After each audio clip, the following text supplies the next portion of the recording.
WNST, Towson, all wish we were feeling a little better than 4-4 at this point. One guy who has a vested interest in Joe Flacco. They say the media doesn't root for anyone, but he was Joe's algebra teacher in high school. He is my friend Mike Tanier, and you can find him somewhere in the swamps of Jersey, as always, at a Bleacher Report, as well as out on the Twitter thing at Mike Tanier. Mike, Joe Flacco, 4-4. Here we go again. Lamar Jackson. And this is when you guys that have your offensive plays from scrimmage on the front of your on your Twitter, you come in looking for these Lamar Jackson stories, right? So at 4-4, here comes the fire Harbaugh, bench Flacco, start Lamar Jackson. For better or worse, I don't think the Ravens are doing any of that anytime soon, but it is around that time here this week where the panic is set in.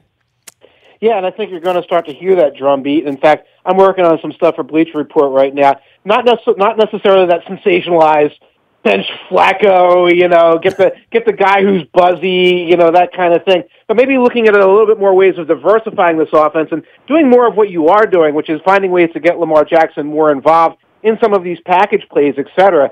And the one thing I'm looking at is, as a role model for ways of using Lamar Jackson, two weeks ago you lost a heartbreaker to the Saints. They got a guy, Taysom Hill, who goes out there and plays in a package with Drew Brees. What's amazing? That if the game had been invented this way and morphed this way, that back in the 60s, let's say the AFL, some Al Davis kind of, in that period of time had used more of a slash guy, if that were more a part of an offense than a traditional running back and a traditional fullback and a traditional tight end and a traditional two wide set, maybe we wouldn't feel so weird about it, because I saw what the Saints did, dude, and I'm sitting in the upper deck watching and saying, well, this is what happens when that, and I've called it an experiment. That's the word I've used. Some folks on the internet argue with that, but if that experiment leads to what we saw from the Saints, that's awesome. But at the end of the day, can Lamar Jackson win 12 or 13 games as a starting quarterback at some point for the Baltimore Ravens? Right now, I'm very dubious on that, bro. I really am.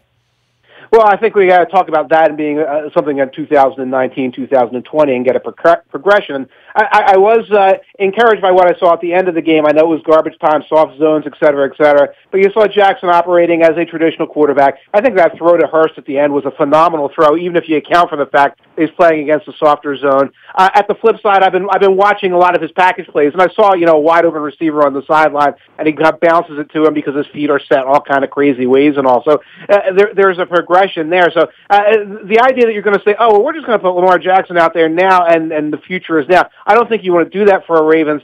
I don't think that's the solution for this season, in a season where you are 4-4 and the playoffs are still in range, and it's still anybody's division when you get right down to it after this game. But the idea that, you could do more with him. You could diversify your offense. And you can talk about it as an experiment. Look, they're finding room for Taysom Hill and Drew Brees, Alvin Kamara, Michael Thomas are in that system, and they're finding ways of putting him involved. You're going to tell me that you can't find a way with Joe Flacco and Buck Allen and Alex Collins to find other places to get this guy the ball? You can do that, and I think that can help the team in 2018. Mike Tanier is here. He is at Bleacher Report. You can find him up in the swamps of Jersey. There. By the way, are you from Haddonfield, Haddon Heights? You taught in Audubon. I just wanted to pay tribute to the lady that developed green bean casserole, who passed away last week up there in that part of the world. I'm going to have a talk with Flacco about that, too, because apparently that whole recipe is from your homeland up there, man.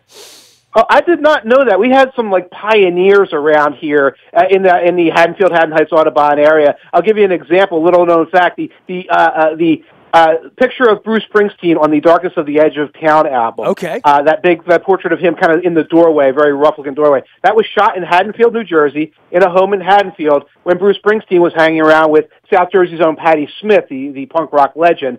So there's a lot of little details around here that people do not know, a lot of pieces of history. Of course, Michael Landon, the great TV actor, was from this area. But I did not know a green bean casserole also hailed from this area. That's pretty exciting. Well, I mean, especially with Thanksgiving around the corner, and the eating holidays ahead. And I've seen you and I at a few buffets, and we go at it pretty good at the buffet. Mike Tanier here from Bleacher Report. So for Flacco, and for the offense, and for Marty Morningwig, and for, Harbaugh, and for the season, clearly this is the bullseye, right? But here come the Steelers, and I'm going to tell this story all week, and I'm going to tell it to Luke a little later, because because I do remember it. It feels like eons ago that he and I were walking out of Heinz Field at 2:21 in the morning with a 5:55 a.m. flight, and the Ravens are 3-1, and they've just slobber knocked the Steelers and never let them back in it. And I said to Luke, as we're literally walking with our bags out of Heinz Field, up the little hill, past the casino to our car, I said, we're 5 weeks out. I wonder what it's going to look like.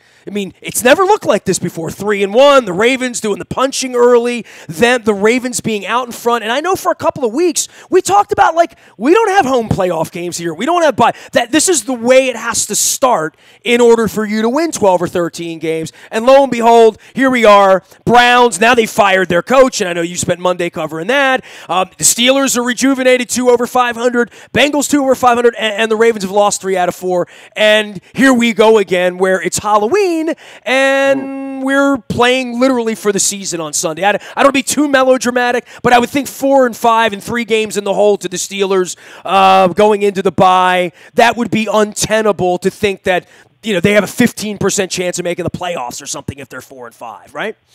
Yeah, I mean, if that's the glass half empty, glass half full, is you get a sweep of the Steelers in a position where you can make a run for the division. And perfect. Certainly the season will look different if that Saints game turns out differently. You get the extra point at the end, and you get that one out. That Browns game is really hard to stomach to a degree. But you're right. If you fall behind here, you're in that mush of all those wild card hopefuls, and that gets very weird. Because the Chargers are very good wild card hopeful. You got teams like the Dolphins. If you look at the Dolphins' second half schedule, it's ridiculous. They're playing the Jets and Bills every single week, I think, for the rest of the year, and they're going to be a really so-so team with Brock Osweiler, and they're going to be about 9-7, 10-6, and that's what you have to worry about. And it's like a fit and finish thing. I look at the defense and I say, the defense really is strong. And I look at the offense and I'm like, the offense is fine, and you kind of get to that place where it's fine, and it's starting to look like that Marty Morningweg offense. It's starting to look a little bit like that Ravens offense where you don't know when the shot downfield is coming. You don't see, besides some Lamar Wrinkle plays, a lot of creativity. I don't know how you get out of that. I haven't been the biggest Marty Morningweg fan in the past. I think it's been a little bit better, and the new receivers have helped. But you look around the NFL and you see creativity everywhere. Yeah, you see really exciting creativity. We talked about the Saints. You see it with the Chiefs. You see a team like the Bears who really don't have a very good quarterback, but man, they're throwing screens and reverses and end arounds and stuff like that. And I just wish you'd see more of that, because I think it really is a matter of finding 3 points here, 3 points there, and some of these games, a touchdown every other week, is the difference, and that's what would put you in a position to make a more serious run at the division or the playoffs. Well, you're looking at an Antonio Brown or a Green, a rainmaker, even if it's a running back. There's a difference maker on the offense for the Ravens, and we're at the halfway pole. And a friend of mine that used to run some Philadelphia Eagles personnel up there hit my Facebook over the weekend when I put up my very benign "The Baltimore Ravens are blank," and he wrote they're without a legitimate playmaker. They're without a Gronkowski. They're without that guy that Flacco could go to. Crabtree's not that guy. John Brown and Willie Snead are nice, to your point. Dink and dunk, a play here, maybe a big play that can be a difference maker for a touchdown in the game, but not someone you have to game plan around. And as much as you say you love the Ravens defense, or you did at one point, they looked really slow on Sunday. And I brought that up with Harbaugh, and I thought he would bristle, because he usually bristles, especially after losses like that one. But instead, he sort of doffed his cap to me and saying that was a good observation. They look fatigued. They look tired, and they look Suggs looks like it's week 9 and not week 2 anymore. And I saw this with Steve Smith. I've seen this with Suggs the last few years. I think you see this with aging players everywhere, where they're shot out of a cannon in September, and then November comes around and the pumpkin pie's getting served and the weather's a little different, and they got the bruise to this and the contusion to that and the ding to that and the sore to this. And Mondays are tougher when you're 33 in the league, and I think you stack 8 of those up and you get where we are with Eric Weddle and with Jimmy Smith, who's been gimpy the whole time, and with C.J. Mosley, who's been banged around a lot. I see a different defense right now than I saw in September. It's certainly different against the Steelers this week than the one we saw a couple Sunday nights ago. And that's not even talking about the O-line missing 3 starters, Mike, right? That's right. That's right. And also you look at why they look slow. Well, Cam Newton will make you look slow. Christian McCaffrey will make you look slow. But again, we take an offense that you face this week, and North Turner is not some new crazy Sean McVay. This is an old coordinator, and he's running reverses consistently, regularly. You know, there was that sequence of 2 plays in a row where DJ Moore goes out there and runs different kinds of reverses, fumbles and picks it up, and just gets the edge. And there's all this lateral movement in their offense, and there's all these times they're using McCaffrey. First he's a receiver, then he's a rusher, then he's just a decoy. He's standing out there and he's kind of, jitterbugging and occupying guys. And you see all of that, and you come back to the Ravens offense, and how much of that do you see? You don't see a lot. And, okay, you don't have a McCaffrey, and you don't have Cam Newton as your quarterback, although what we're talking about here with Lamar Jackson. I'm just looking it up now. And Brown, who is averaging like 19 yards a catch, 18 yards a catch, he is a vertical receiver. He's taken, I think, 2 end-arounds. I see 2 reverses. But none of these guys are going out and dominating a game. None of these guys are going out and owning the other team. And, I think at this point in the season, on a one-off basis, you could beat you on a 3rd down or whatever, but this isn't going to look the way it looked in September. I think they've got a book now on the Ravens, and they need to change the book up, to your point, right? Yeah. So to a degree, and it's like, okay, they're not dominating the game, but you still have a guy like Brown who has speed. You still have a guy like Snead who is a slot opportunity type guy. You can find different ways of doing these. I notice in the backfield, especially with Dixon out, it's a lot of the same kind of guy. I always look at Alex Collins, I look at Bucky Allen, and now the Edwards guy, and it's the same like archetype running back. You don't have this crazy Darren Sproles or somebody like that you can put out there and give you this different look. Or Deion Lewis, that kind of guy. But you have to take the guys you have and find different ways of getting them out there. And I don't think we're seeing a lot of that, and that plays into it. While the other time, again, you face the Saints, you face the Panthers, there are dynamic things on offense. They're finding ways of using these playmakers that are mid-round guys and getting lateral, and that's what's tiring the defense out or exposing some of the weaknesses in the defenses.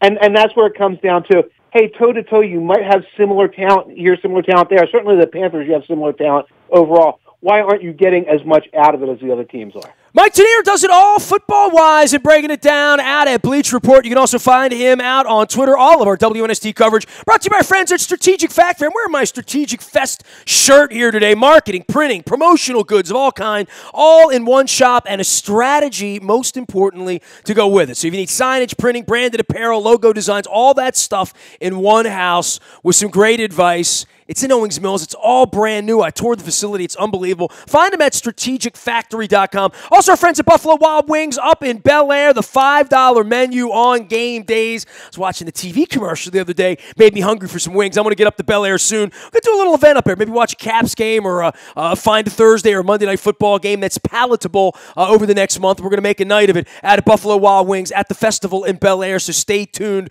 for that. Also, got to give a shout-out to LifeBridge Health Sports Medicine Institute.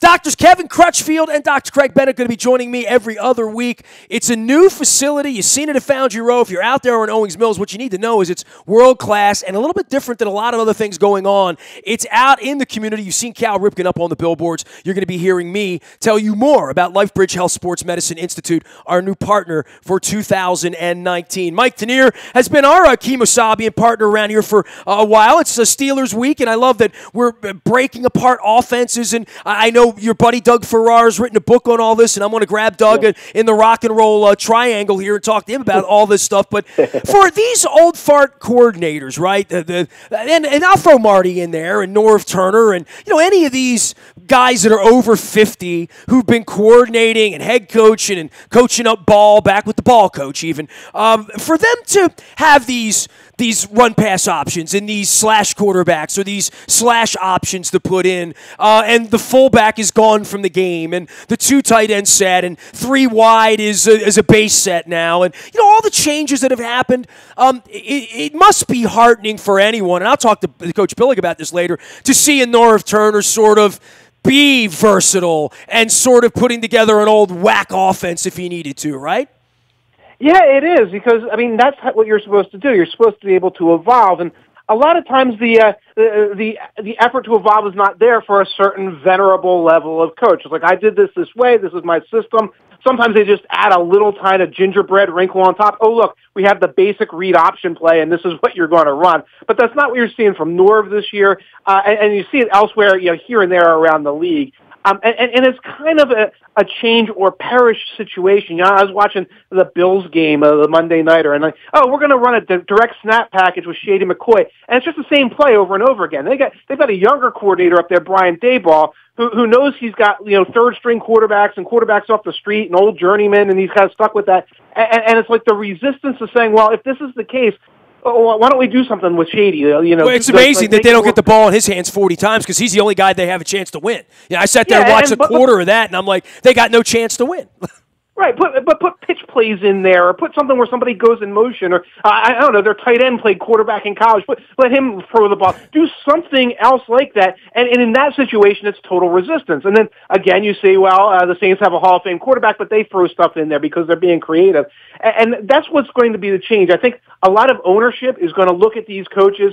We saw this weird Hugh Jackson thing just unfold. Ownership is going to look at these coaches and say, why do these other teams have all of this stuff in the offense, but we're going out there running ISO and then, a play fake off of ISO, and that's our wrinkle. Well, part of that is you need 11 guys that know what they're doing, and not more than 11. You probably need 16 because of the way these guys are shuttled in and out with tight ends and wide outs and running backs and specialists. And getting everyone coached up over 5 days when you've taken away most of the offseason and personnel in and out, it's a flag waiting to happen when, like the Ravens run a trick play that actually works and they have an illegal formation because somebody didn't do it right. You know what I mean?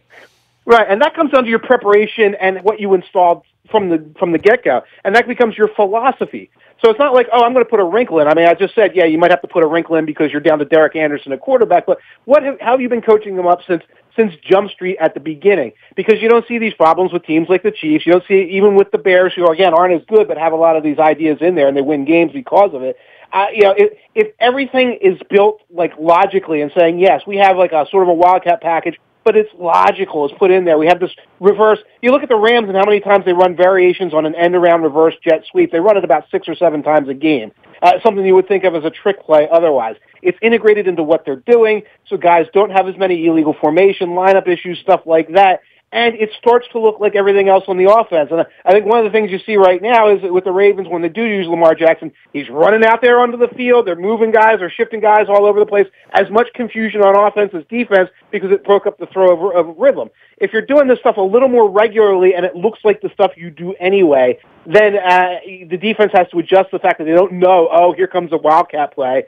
And the offense knows, okay, we do this regularly. This is how we're going to line up, and this is how we're going to approach it. And you eliminate some of those mistakes and some of those negative plays you get as a result. Well, and I think specifically on a day where the offense is struggling, the first thing you do is say, well, let's insert 8. And all of a sudden, they're down at the 10-yard line. It's third down. 8 runs onto the field. 5 runs out wide. 8 dirts the ball. And 5 walks off, unsnapping his chin strap and didn't even get a chance to be involved in it. And you're paying him $25 million. And it's his ass that's going to hang after the game and have to come out in front of me and answer all the hard questions.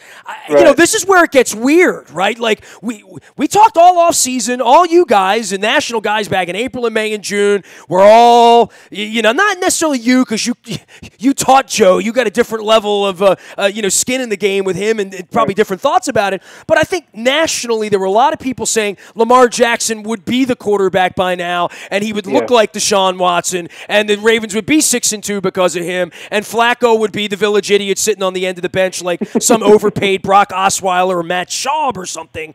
And that never appeared to be the case from the minute Flacco showed up with Lamar Jackson here. But now we're into the weird spot where Flacco's like, well, if we win, no one's ever going to say anything.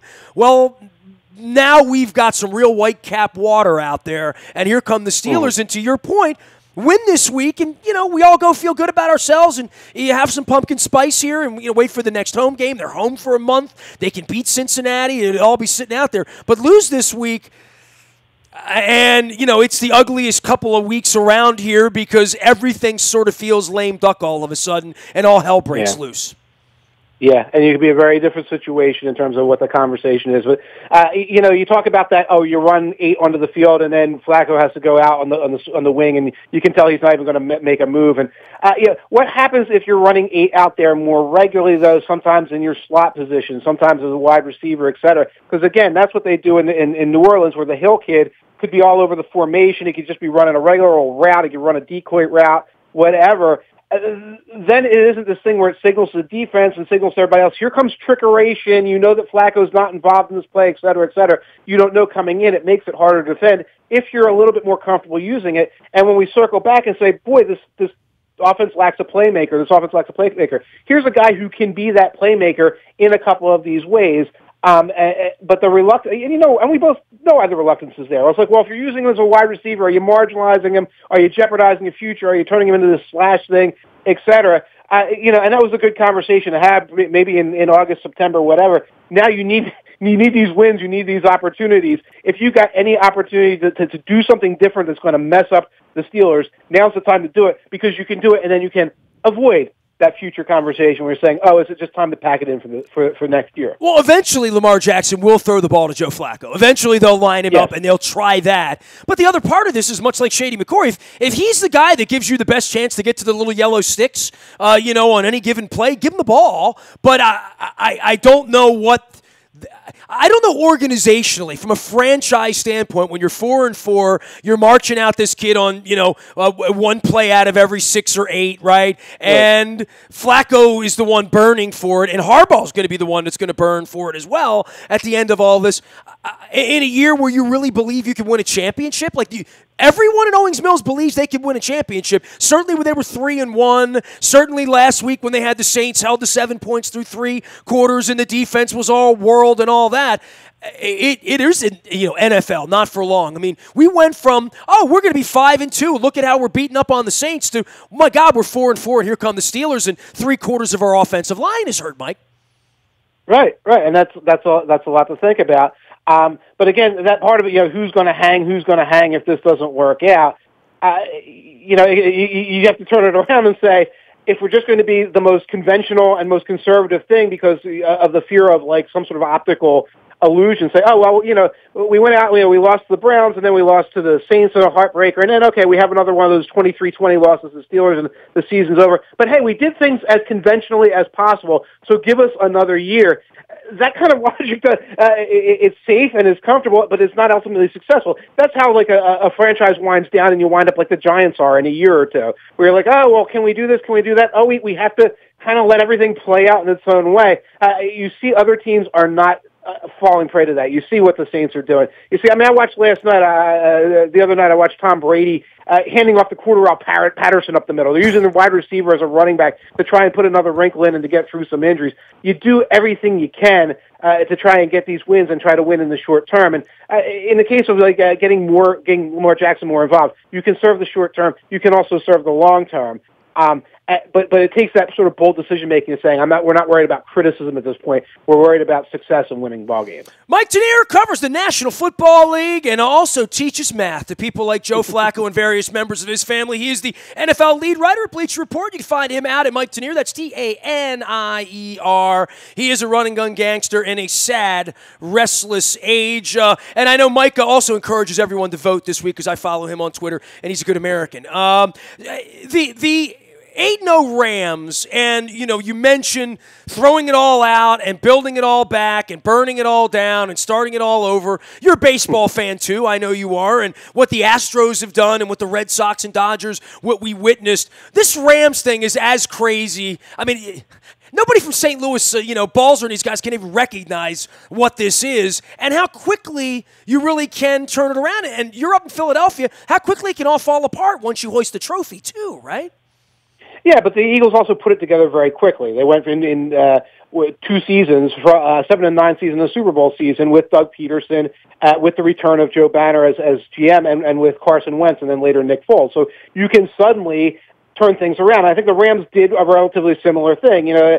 All that sort of Moneyball stuff they did was years in the past with Jeff Fisher, and half of what they got wound up, getting old or moving on before they were successful. They got in there with Goff and McVay and those guys, and it was, okay, rough year, playoff year, and now it looks like Super Bowl year. So you can do things that way. I'm always fascinated when I hear that in football, it's like, we're going to do Moneyball, we're going to take 4 years to rebuild. That's baseball, and maybe that's basketball as well, but those are totally different sports. If you take 4 years to rebuild in the NFL, all the rookies you signed the first year are now, their contracts are up. players who were all pros because they were like 26 or 27 are now 30, 31 at the end of that. So they're done. You can't cycle like that. You absolutely cannot do it. You have to have a smarter approach. And I love what the Rams have done. First of all, they put an innovator in at coach. Secondly, they committed to their young quarterback, and I know he did have to spend like a year or half a year on the bench, but they committed to a really smart development plan.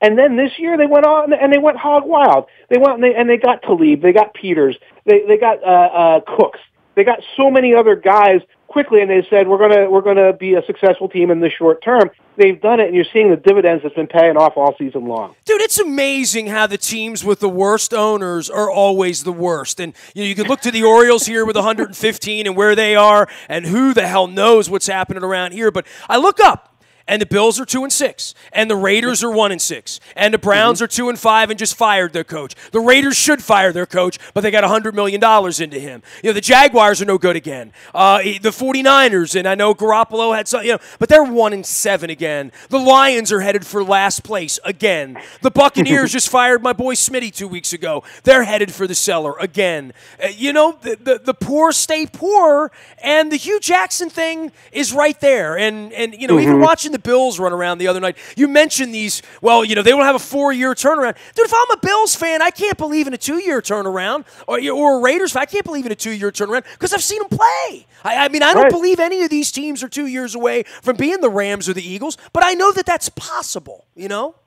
that's it. It's not a AA franchise you can look at and say, well, look, there's a guy down there hitting 30 home runs and et cetera, et cetera. Well, football fans do that, and they look at the draft, and they say, oh, we'll draft him, and him. It's like, no, there's 31 other teams. You're not going to get those guys. And you definitely see it with the Browns, and I'll flip it back to the Ravens. You're a good organization. I think your ownership is good. Obviously, Ozzie Newsome and his succession plan seems to be in place. So you look at where you're at right now, and you're a competitive team, and you could have been 5-3 or 6-2, et cetera, and there's still a lot of hope. And what happens if it all falls apart? Well, you have a plan at quarterback. You're not going to be going in, we got to go in and see it. Hope we get Justin Herbert. You've gotten some young talent in the last couple of drafts on both sides of the ball. It's been hard to do because you've been generally a competitive team and around 500, and you haven't done any of that money ball type stuff. But you can still point the players here, there, and certainly at the most critical positions and say we've got some of the guys there. So if the Ravens find themselves saying we got to do a turnaround, you can see how they could turn it around in a year or two. You can exactly see how that goes, and I think that's the approach you could get. I think it's a smarter strategy overall than some of this craziness you're seeing where, we're going to turn it around 2 years, 3 years, 4 years. 2 years later, the coach and the offensive coordinator are yelling at each other. The general manager was fired because he got 87 draft picks but only drafted 3 guys, et cetera, et cetera. That's not a good way to do business, and I think the Ravens have been a pretty good model really over the last, 16, 17, 18, 19 years, whatever it was going back, of how to do business and how to stay competitive without doing that crazy stuff. Mike Tanier's at Bleacher Report. He's one of our all-time favorites. He's up there in the swamps of Jersey, actually on the Philly side of things. Just last thing for you, it's Steelers week, and you haven't talked much about them, and I know they were team turmoil 5 weeks ago when we found them up there where, offensive lines yelling at the running back. The running back's coming back, but he's not. I'll tell you what, you and I get together, we'll chip in $856,000 this week. I'll keep Le'Veon Bell out of here this week. I mean, I'm happy that he's not there, but all that being said, they're an improved football team from getting slapped around and punched in the mouth by the Browns in week 1, right?